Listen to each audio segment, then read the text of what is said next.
It's time to light those flames of rebellion as we watch the end of Season 1. Take a journey with me as I watch through Star Wars Rebels for the first time.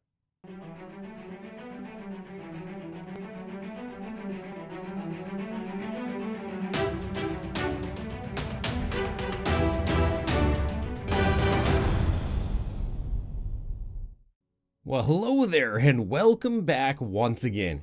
This is my Rebels video in the normal format to accompany the live stream I did of the final 3 episodes of Season 1. Then coming up shortly, I'll have a video after having seen the Kanan comics for the first time.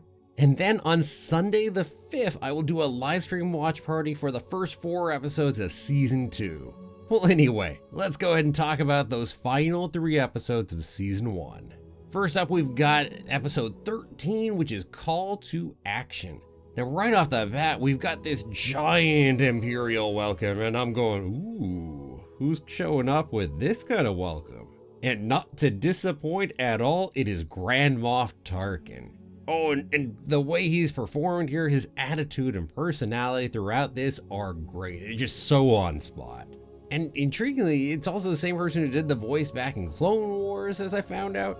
And man, an impressive job of aging and maturing the voice and personality. Just some good voice acting right there. And he's got some good stuff in there. Whole little, I actually knew the Jedi. And just these lines about this. And he gets to have this little conversation with Minister Tua. Do you know what happened to them? Well, there were rumors. They died. Every last one of them. So you see, this criminal cannot be what he claims to be, and I shall prove it. Oh, loved that little interaction there. Yes, you've got to definitely put up that there aren't Jedi left. I mean, it doesn't work as well for you otherwise. Well, anyway, then it was time for an ever-popular cold open action scene. And yeah, I admit there was one scene before that we just talked about, but still, it's essentially that. Now, this whole cold open action scene really is just here to pull us in, of course, and to further comment on why the Imperials need Tarkin here, because Commandant Oresco, among others, is truly incompetent in fighting these rebels. Which I guess is probably why he's assigned to a planet like Lothal, way out and away from the core in the first dang place, huh? One neat piece, though, is that civilian with the fruit. That is the same guy, I think, from Zeb's short back at the beginning, or I guess before the beginning of the show? I think so. Huh, it's an interesting touch, though. Well, anyway, we get on further, and we get to see Senator Travis via the HoloNet for a moment. Nice callback and continue to use him because he's busy labeling our group as violent terrorists and offering a reward. And, hey, rejoining the Empire. So much for his use to lure people over that way. He's kind of used up his purpose that way. But they find a new way to use him. Okay, so what are we doing this episode? We are going to commandeer an Imperial communications tower because our idea is we're going to send a message to Lothal and the neighboring systems. Pretty cool, actually. And then we head off to our Imperials for a little bit, and, well, we take an intriguing step that I did not expect right here. So Tarkin is busy talking to everybody, and he has the Inquisitor killed the Commandant and the Taskmaster in front of both Agent Kallus and Minister Tua. Now, we don't actually see their dead bodies, so I actually was wondering for a little bit if maybe somehow the Commandant got out of that and it was just a Taskmaster. Although at this point, I'm pretty convinced that they actually are dead and we're just not showing it because of issues with the format and what we are willing to and not willing to show for this show. How many times can I say show? Well, anyway, I was wowed right there. We actually killed the Commandant. Talk about, this is like the show's way of just telling us that things might start to change and that some consequences might actually start to exist. And that intrigued me right off the bat in seeing that. Oh, yeah, interesting things. So then we are on the way to the tower with our rebels. And, well, we had this interesting little moment where we needed to take out a probe droid because it was going to potentially give themselves away otherwise by seeing their speeder bikes. And this was actually a really nice moment because Ezra ended up solving this one by reaching out through the Force and influencing a Lothcat to attack the probe droid. And that really, I liked it. It was just a nice bit of character development for Ezra, some bonding between Kanan and Ezra, and yeah, it was a nice little scene. And speaking of the two of them bonding, then we get a bigger moment between the two when they're back at the ship. And I'm really glad we addressed this issue because it was one that I was going, we should touch on this. Because Ezra has a lot of worries about losing people the way he lost his parents. And we did touch on it, and we did address it. We didn't go super deep, of course. But that this was there and touched on really meant a lot to me in there. Okay, so on to the assault on the tower itself. Well, unsurprisingly, things don't ever go as according to plan. Because guess what? The Imperials actually did see them through the probe droid. Whoops. But they do get their device installed into the tower, and luckily the Imperials don't realize their goal is to send a message. They think their goal is just to destroy the tower and try to cripple them and hurt them a fair bit. Whoops. Screwed that one up right there. And then we get a turning point moment here because, well, the Imperials show up and Kanan's gonna go hold them off. And this might have worked, except then the Inquisitor shows up, and this turns into Kanan sacrificing himself to go ahead and make sure everyone else escapes. Yeah. And heck, this puts Hera in the position of having to be the one to really call that they need to leave, and stopping Ezra from running right back out of the Phantom to go help Kanan. So, messy. Yeah. So, yeah, Kanan, of course, gets captured, and Tarkin then shows up. And he looks odd in a helmet. I'm sorry, it just does to me. And, well, then Ezra sends out this message that's going out. It seems a decent enough message. And the Imperials figure out what they were really up to. Yeah, time to destroy that tower. Blow it the heck up. And then we end up back on the Ghost, clearly giving a to be continued. I mean, Kanan's got a capture. I think we know we're being a to be continued for a bit here. And that's the end of the episode, and I just go, wow, this episode surprised me a fair bit. It's definitely, easily for me, one of the best of the season. And it really just kind of came out of left field. Now, I mentioned it earlier, but it really signaled a change in the show. Just Tarkin showing up, the killing of the Commandant, a more active step in sowing the seeds of the rebellion by sending out that message. And I also think the episode really nicely dealt with all our characters and had some good bonding moments and development in it. So definitely a fan of this one right here. That moves us on to episode 14, which is Rebel Resolve. And hey, more cold open action scenes, so this time we drop into the middle of the crew commandeering a chicken walker. And we get a fun reference to Return to the Jedi when Zeb yanks out a stormtrooper in there, which feels especially fitting considering that Zeb's design apparently was based on the original design for Wookiees. So yeah, that was fun. Well, anyway, the whole point is they're doing it to get information. And, well, they're having a hard time getting it in time. And so this leads to what is one of the big pieces for this episode, and a surprising one for me, because it seems the show is actually trying to make me start to like Chopper more. What a concept. If you've been watching, you know I've not been Chopper's biggest fan here so far. But here, Chopper actually puts his life in peril trying to get the info to help save Kanan. We see that he has a real bond with Kanan, that he actually deeply cares about him. And this is just a side of Chopper we haven't really gotten to see before. Well, as we move forward, we see Hera talking to Fulcrum, or at least I guess one of the Fulcrums.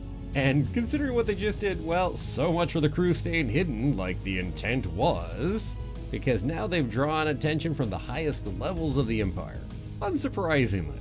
And also, while we're saying unsurprisingly, Fulcrum gives the order to go into hiding and leave Kanan because there is too much at stake. Yeah, no one's surprised by that at all. And probably not surprised that, of course, we're not gonna do that. Oh, and Fulcrum's voice? It was bugging me when I listened to it. If you watched the live stream, you saw that. It felt like maybe it was familiar, but man, I could not place my finger on it while I was watching it. And hey, we'll talk about that more when the reveal comes at the end of the next episode. And now, it's time for the unsurprising conflict amongst the crew. So Hera tells them they can't go after Kanan. When, well, Ezra's busy going off at Hera. Of all the people he could be talking to on this point, considering their relationship, yeah. And then, again, back with Chopper. Ezra comes upon him, and Chopper's over in Kanan's quarters is just a sad Chopper, who, by the way, then is super excited when Ezra tells him his plan to go save Kanan. Again, trying to make me like Chopper here. I mean, it's succeeding too. I'm liking Chopper more, so not just trying. After all, try not. Do or do not. There is no try. Oh, we get an interesting comment where we find out that Kanan doesn't actually know anything that can compromise the proto-rebellion, let's call it. Essentially, Hera is the only real contact that has any of that knowledge. So a nice bit of compartmentalization and really working as a cell that way. And speaking of rebellions, well, the entire rest of the crew rebels against Hera on this. As Sabine said, were they orders or more like her opinion? Yeah, sure. Well, Chopper plays distraction while the rest of them all run off in the Phantom. And they head on off to go meet Vizago, so he pops back in again. And wow, the line that Ezra crosses here. In order to try to get information out, he ends up revealing that Kanan is a Jedi. And, well, to actually prove it, because who the heck is just going to believe you saying it, Ezra uses the Force himself. Yo. Wow. And now, they owe Vizago. Kind of a carte blanche, whatever the heck it might end up being. Now, I gotta say, first off, that deal was not worth it. You didn't get enough out of that deal for a carte blanche owing of Vizago. Whew, dang. And I gotta wonder when that's gonna haunt them later. Probably season 2 sometime, but oh, that is definitely going to come back. No way it doesn't. Now Hera appears and is pissed about this. Yeah, but frankly, we get over that pretty quick because, hey, we've got some info that could actually help. And after all, of course, Hera wants to succeed in rescuing Kanan. So, you know. So the whole plan is that Chopper is going to be disguised and painted as an Imperial courier droid, because now that the communication tower is down, that's how they're actually bringing up and down information, because they're using the actual Star Destroyer up in orbit to go communicate with the rest of the Empire. And so they go steal a courier droid, replace him with Chopper, and amusingly, Zeb actually starts really connecting to the new droid that they kidnapped. Chopper ends up doing his job, getting off the ship, comes back, and, well, Chopper isn't exactly a fan of Zeb liking the new droid. So guess what Chopper does? He kicks him out of the ship. But don't worry, he seems none the worse for wear, even despite Chopper's attempted murder. Because hey, the 2 Lothcats down there definitely will attest to that. Okay.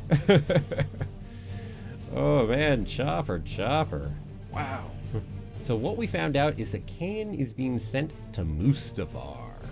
Oh, heck if we don't know that name. Where Jedi go to die. You don't say. Now I admit, that first seeing this, I thought that they're certainly going to rescue Kanan before he leaves the system.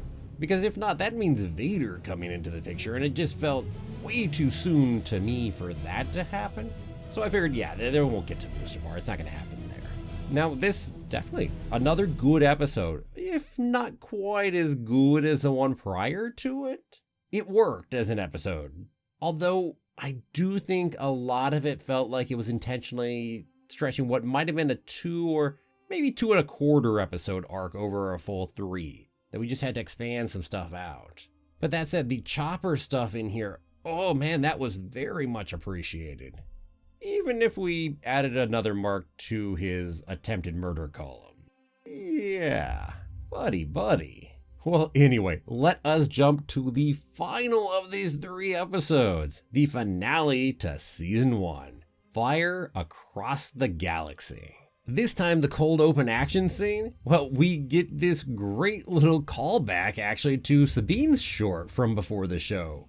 Heck, that's the whole one where she was just essentially torturing the stormtroopers and then distracting them and blowing up with colorful explosives and stuff. Heck, as the stormtrooper here says, the artist is back. And I think that was the title of the short too.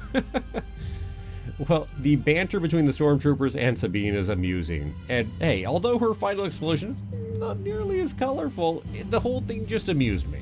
I said the shorts after I watched them, I was like, dang, I mean, I could have just skipped these.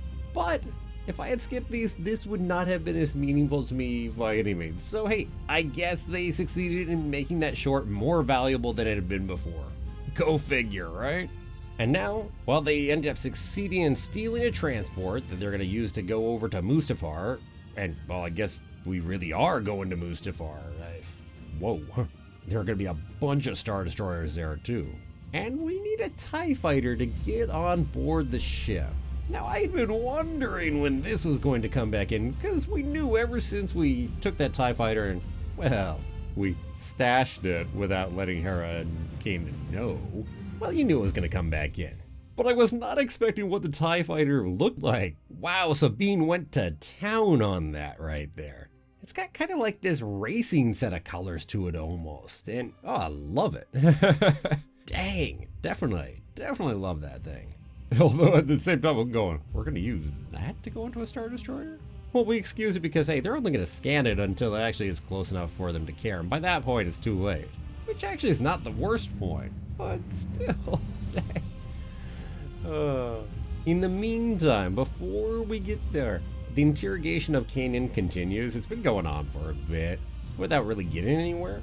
Here, though, the Inquisitor finally at least gets a little wiser with how he goes ahead and goes about it, and heck, uses the death of Kanan's master and Kanan's own self-doubts against him. A far wiser tack than, I'm just gonna go shove tons of pain at you.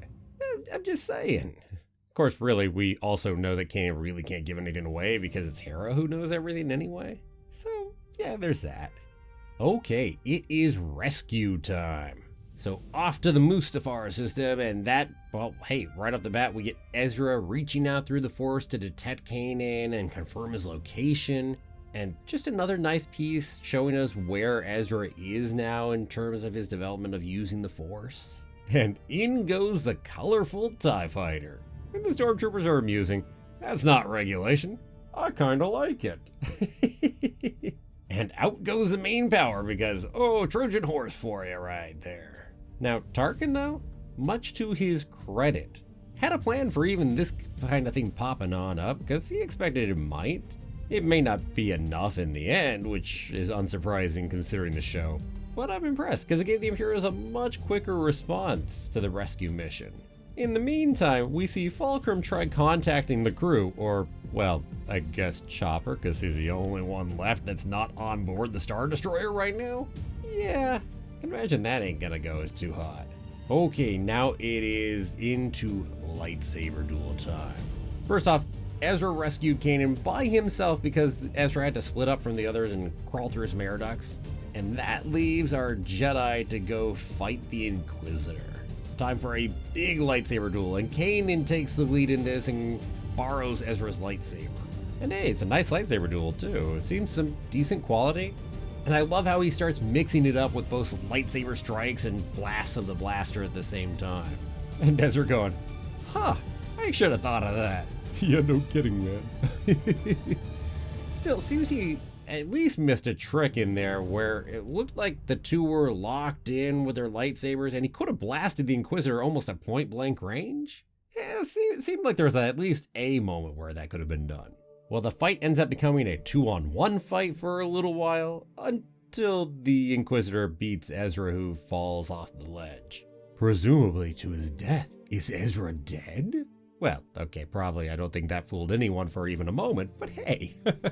Other than Kanan. Kanan apparently thought he was dead. Now Kanan, he's busy double lightsabering and apparently has nothing left to fear, and so he is fighting even better now. And so the fight continues and continues until we reach our end.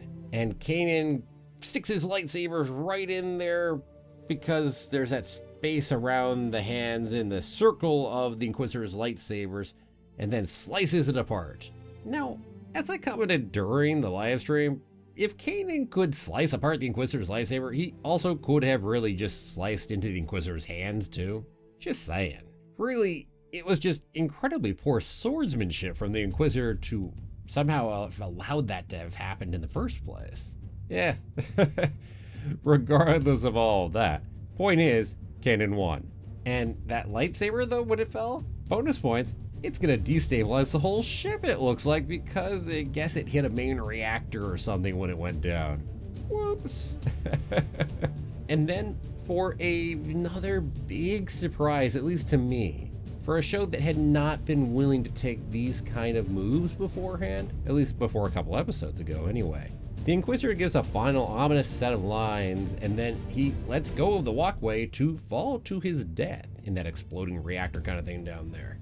And now, yes, technically we don't actually see his death, and it is a sci-fi, I grant, but I really don't think he's coming back from that. The whole lines delivered, everything else was very clearly, I'm dying now, I'm going away. And also, I think part of the reason I'm not seeing the deaths has to do with Rebels and, say, the channel it's on and the audience and that kind of issue right there. And again, surprised me to have actually killed who had been our main bad guy off like that. But very good surprise. Because if Kanan's beating him here, we've clearly used up the usefulness of the Inquisitor. This is the right choice of what to do with him. And back to that signaling changes in the show. Oof, yeah, anyway, let us finish up the episode. There's still a little bit left. So now it is escape time. And hey, we get a couple nice TIE fighters out of this. We get the colorful TIE fighter back as the rest of the crew takes that. And then Kanan and Ezra, well, they take the Inquisitor's TIE. After all, he's not gonna use it. Nice little dark humor there. And things are not looking good for the two parties over there and their TIE fighters. And then in comes the cavalry. And wow, there's a whole bunch of, I guess we'll call them rebel ships. Dang, nice. And so anyway, we get everybody on board, we make our escape, and you just know there's a reveal coming up here because we even make this whole line about, well, if Chopper is piloting the transport, who's piloting the Ghost? Dun dun dun dun. Now I had my guesses coming up to that reveal, and I was thinking Bail or Mon Mothma maybe. Heck, I even threw out Lando, and certainly missed the answer on this one. Although we do see Bail Organa pop in by hologram first, and that was certainly nice. And then we get the real reveal, which is shiver down the back of the neck kind of reveal right there, because it is Ahsoka coming down that ladder to talk to him. And oh, so great. And also, wow, it's an older Ahsoka too, which caught me off the bat, and having to get used to what she looks like here, it's been a good few years now, hasn't it? Now, as was pointed out to me afterward, the name Fulcrum being used by multiple people, granted, but back in the Clone Wars finale, that first episode of the 4, well, guess what? It's used by Ahsoka there. Heck, they even thought it was Saw Gerrera at first, but it was actually Ahsoka. I completely missed that one right there, because Fulcrum didn't mean anything special to me when I was first watching the Clone Wars finale, so I just didn't file that away anywhere and just didn't remember it when it then came up here into Rebels and we were mentioning Fulcrum again and again. Whoops. Although, to be honest, I'm happy I didn't catch that one when it came to it. Made the reveal much more fun in that sense. Well, anyway, we don't hear a ton from Ahsoka here, but we do hear that the plan has changed because of the message they sent out. Hope is rising to the people, and, well, so much for staying completely hidden. Definitely gonna see some more out of that come next season, I'm sure. And now to the end of the episode, we have one last little piece. And this is Darth Vader showing up. Boom! End of season 1. Best episode of the season? Yeah. Oh yeah. In so many ways, this episode signals that the show is about to change, or really is changing. Heck, the Commandant was killed 2 episodes ago, and Tarkin comes in, now the Inquisitor dies, and Vader's gonna be coming in. The fire of the rebellion is spreading, and, well, Ahsoka's here. So, yeah, again, just wow, what a finale. It feels like the show has leveled up a little in maturity, and I am excited to see season 2. Oh, and for what it's worth, Chopper went up in my eyes too, and Ezra was definitely better in this trilogy. Tarkin was just great. Nothing bad to say about Grand Moff Tarkin right there. And we barely saw Ahsoka, and I need more Ahsoka, dang it. Although, I'm gonna have to delve deeper into Kanan first with those Kanan comics, but can't wait to see some more Ahsoka. So, there you have it. Good ending trilogy here. two of my favorite episodes of the season, and another one that was a fairly solid episode.